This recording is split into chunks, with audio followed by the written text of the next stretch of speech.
Hey baby you, it is 9:54 or so, so it's exactly 2 hours since they messaged us that your procedure started. We wheeled you, well, handed you over to the nurses at 7:21 a.m.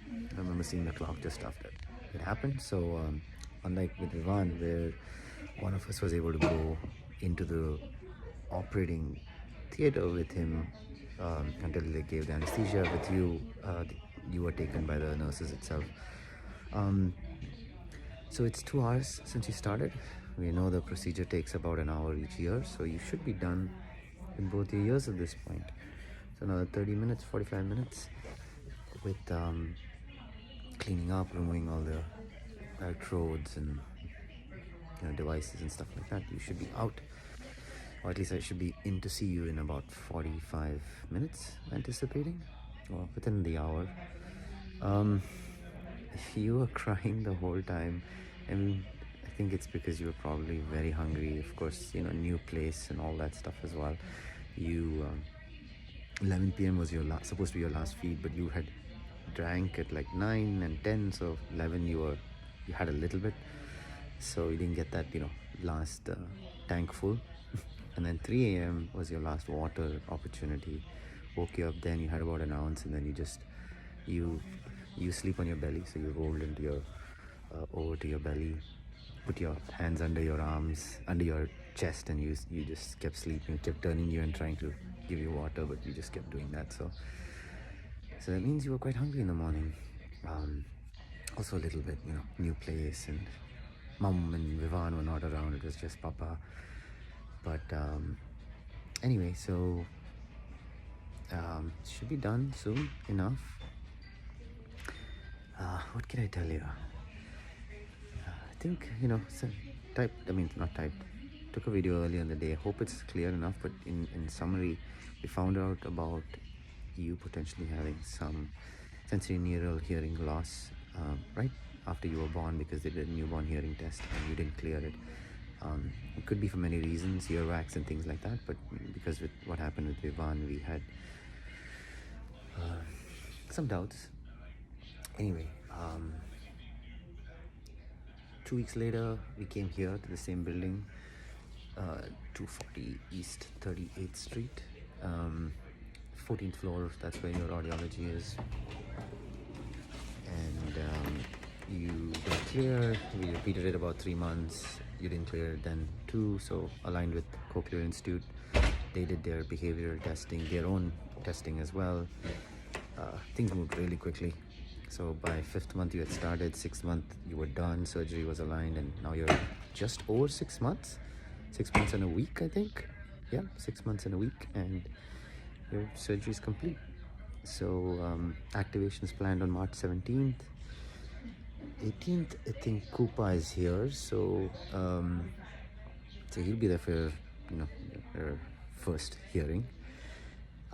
He should be around, or at least by the time he's here, both your ears should be activated for sound input. So that's nice. What else? What did we feel when we found out? I think there was more time for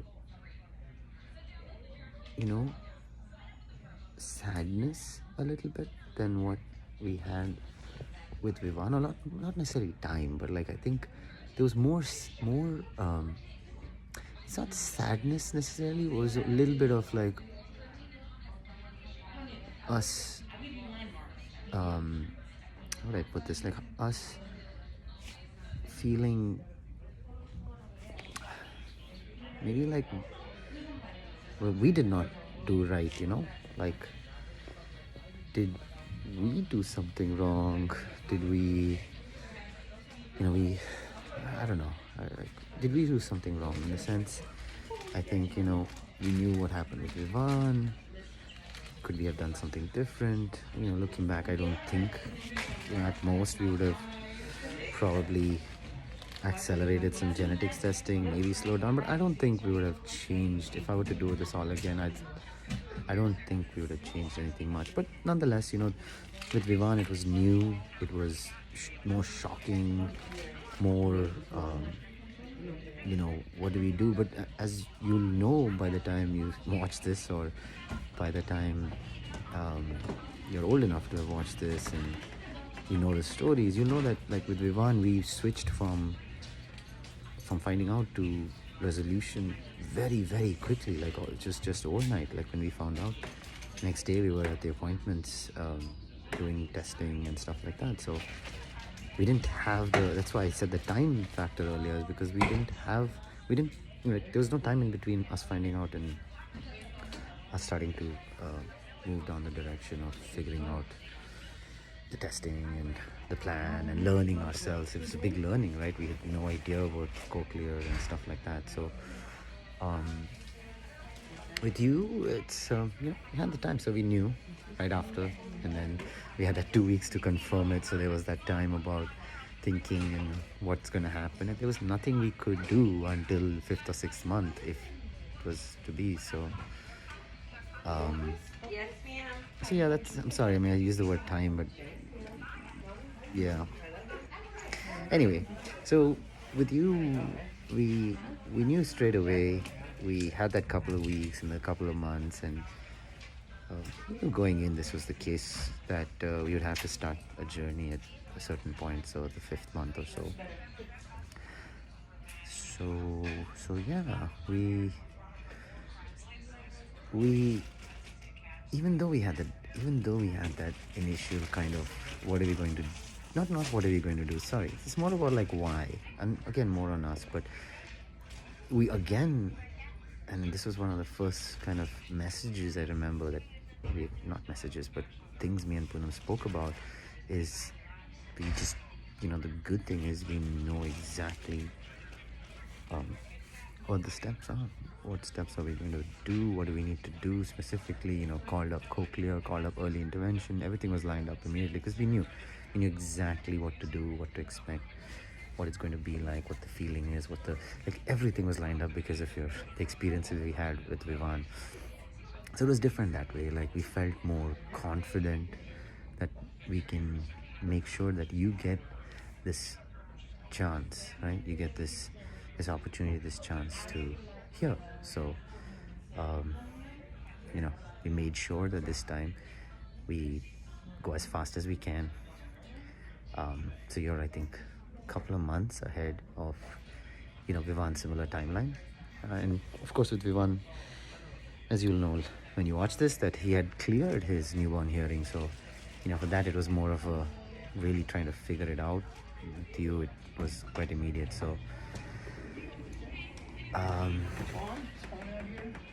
sorry no,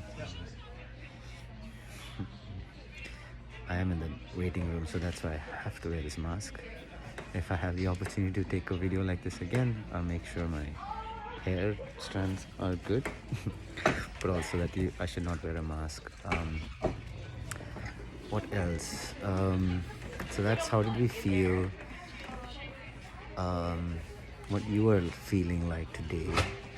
Let's talk about what type of a baby you are. You are super strong, very, very, how do I put it, very, very enthusiastic at using your strength, especially against your brother, in the sense that you yank at his toys, if you get the opportunity, you sneak up behind him and hold him, pull his hair if you can. And your brother just doesn't really fight back.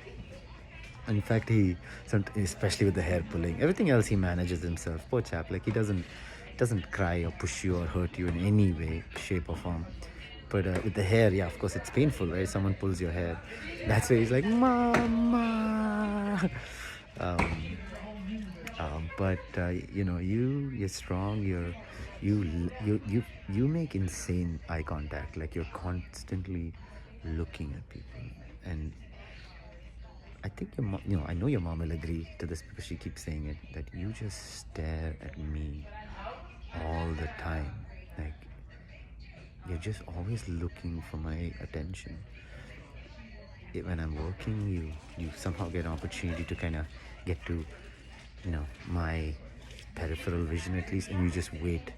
I can sense you staring at me. When I look, you just beam with this big ass smile, and now you can crawl now. So, well, it is a crawling action. Yes, it's not the crawling like what people would say expect that crawling. You do more of a walrus, as your wife, as your mom calls it, wherein you like kind of raise your front of your body and then yank the rest of your body forward. So it's very like yoga pose or like a walrus, as mom says. But that's what you're doing now. You've been standing for a while, like assisted standing, but we're starting to see you pull yourself up. So that's going to be something quick, something happening very soon. Yeah, and you connect with everyone that you meet, right? In the sense you're comfortable being carried by others, you're comfortable smiling and engaging with whoever you're with. So it's kind of your personality. We spoke to Jeepa, Nana, and Kuwa on a call yesterday at the same time. And why did I go here? I was saying, yeah, Jeepa was saying that you look just like him, which is becoming more and more the case. I think initially the first thing we saw was like Poonam's, like Mawa's, Poonam's, your Tata's eyes. But now with, your entire face is kind of looking a lot like what your Jeepa is. So that's that. What else? What else do I talk to you about? What am I feeling right this very moment? I'm just anticipation, because I think any moment now you should be walking. Well, not walking. I should be summoned by your nurse. What was her name? I think it was Melissa. Yeah, so she's going to be summoning me to come. I'll go by right next to you. You should be passed out. Going by with what we saw with Vivan, there's going to be a big band-aid wrapped around your head, covering this part for sure and tightly, so it kind of keeps the swelling down. There may be blood on your nose, nostrils, because it's connected, your canal, so you might have some bleeding here, and then there'll be some little bit of red marks on your cheeks because they put electrodes there to monitor your facial muscles. So I'll see this, take your picture right after I see you, and it's going to be a little painful to see that part. Wait for you to wake up, which I think might take 20-30 minutes, and then once they check your vitals, and if they're comfortable with it, we should be out of here in no time. Mom and Vivan should be downstairs. Vivan's still sleeping. We have to wait for him to wake up before Mom and him can come over. He's still sleeping. Should be up anytime soon. He usually wakes up at 10 a.m. So that's about now. What else?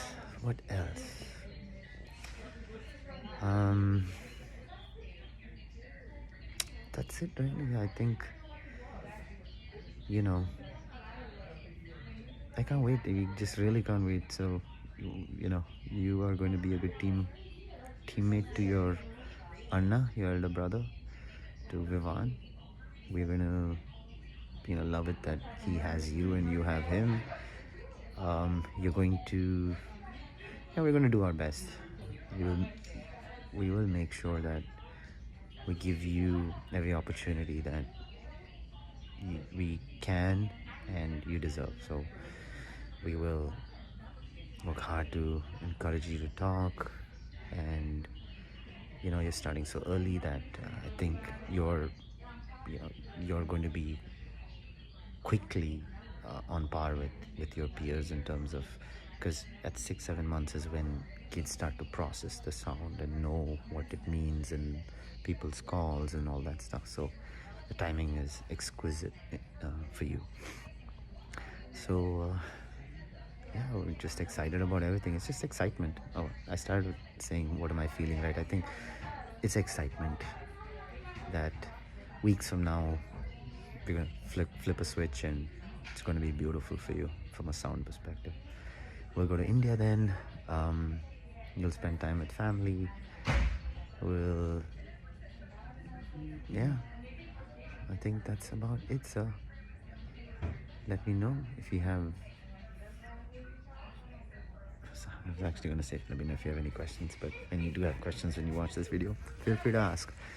Hopefully captured a lot of it here, because who knows, 10-15 years from now, what moments will I remember? um, Let me think, what else? All right, love you, take care. We will talk to you after you watch this and you remember this and comprehend this, because you'll probably watch this video every year for some time, but it'll be a while till you can really get the gravity and the the full grasp of the conversation. Love you, take care. Let me take my mask off for a second so you can see my face if you're still watching. Remember this.